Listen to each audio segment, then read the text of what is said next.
On the front lines, the California National Guard offered re-enlistment bonuses a decade ago of $15,000 or more to shore up troop levels in Iraq and Afghanistan.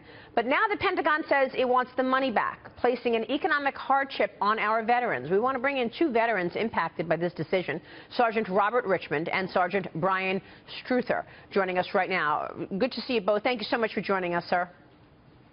Good morning, Marie. Sergeant Richmond, let me begin with you. What happened in your case? Can you walk us through exactly what's happening? Yeah, sure. In 2006, I was getting ready to end my current enlistment, and I asked my unit representative if I was eligible for a bonus because I was debating whether or not I would re-enlist. After talking to headquarters, he came back to me and said I was eligible for either a $7,500 bonus for 3 years or $15,000 bonus for 6 years. I opted for the 6 years and re-enlisted.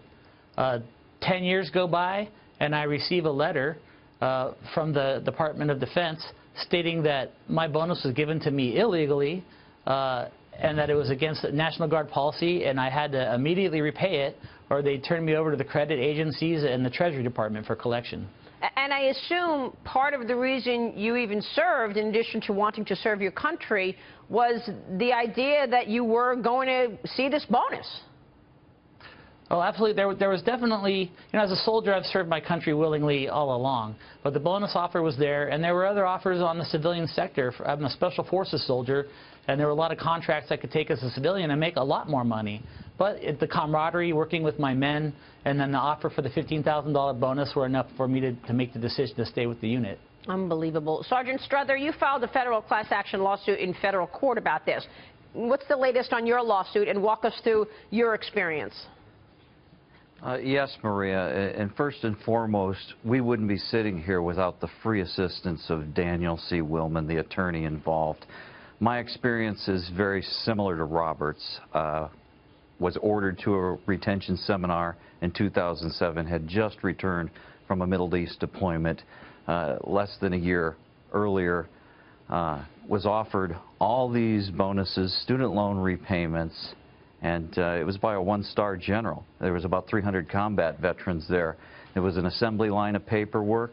We raised our hands, swore to the Constitution, contracts that were written in blood. These were promises that were made to us. These were not what they were calling them.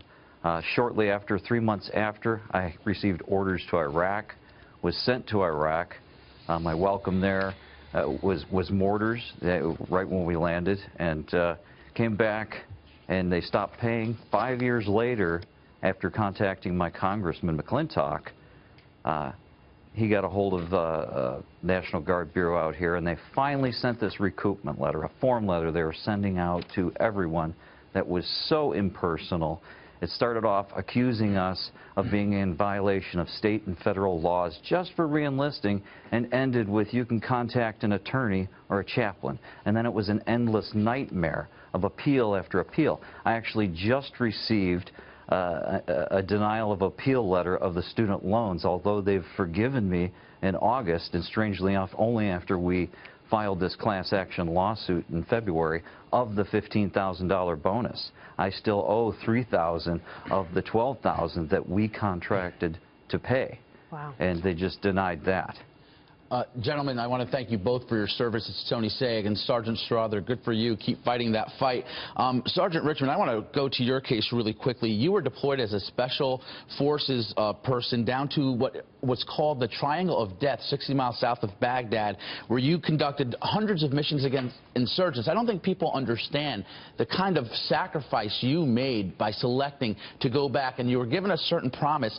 I also read in your case that it's impacting a lot of your ability to move on. It's prevented you, I understand, from potentially being able to buy a house and qualifying for that, hurting your credit score. How are you doing, and what kind of things have you been able to try to do to address your problem? Yeah, thank you for asking. Yeah, definitely. When I got back from the war, the economy kind of took a dive about that same time, and like many people out there in America, I looked for jobs. I was traveling just to keep working, and that's when this letter came. So it came at the worst opportune time.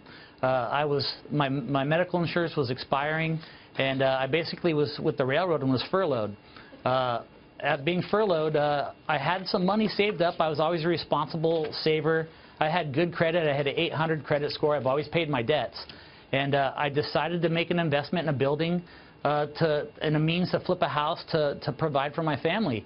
And I was ready to go, and then I had the paperwork sent in, and they reported to all 3 credit bureaus that I had a $15,000 debt with the government that I had not paid, and it dropped my credit score nearly 200 points.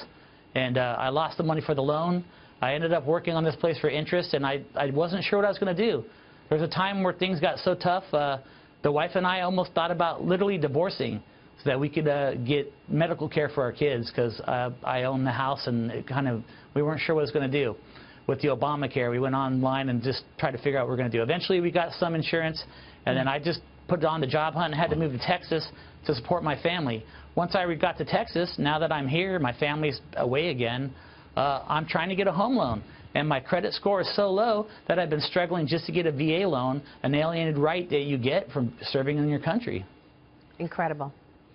Gentlemen, this sounds so unjustifiable. How is the military explaining why it's doing this in the first place? It sounds just completely out of bounds. What's the rationale? There doesn't seem to be They a said rationale. it was a mistake, yeah. It's dumbfounding to me. I'm sorry, Brian. It's dumbfounding to me. It doesn't even seem logical. It's such a pittance for the military. And we talk about honor and pride and duty in the military. We talk about standing up for the Constitution. And it's every soldier's constitutional right, like anybody else, a right to legal due process. And the Army wants to deny us this legal right. And for what? For nothing. And what will this do to encourage other people to do what you two have done in terms of your courageousness in joining the military in the first place, to see these promises be taken back? We're proud and honored to have you both on the program this morning. Thank you very much. We'll be watching the story, and we will make sure to call it out as this continues to develop. Sergeant Robert Richmond and Sergeant Bryan Strother. We'll see you soon, gentlemen. Thank you so much.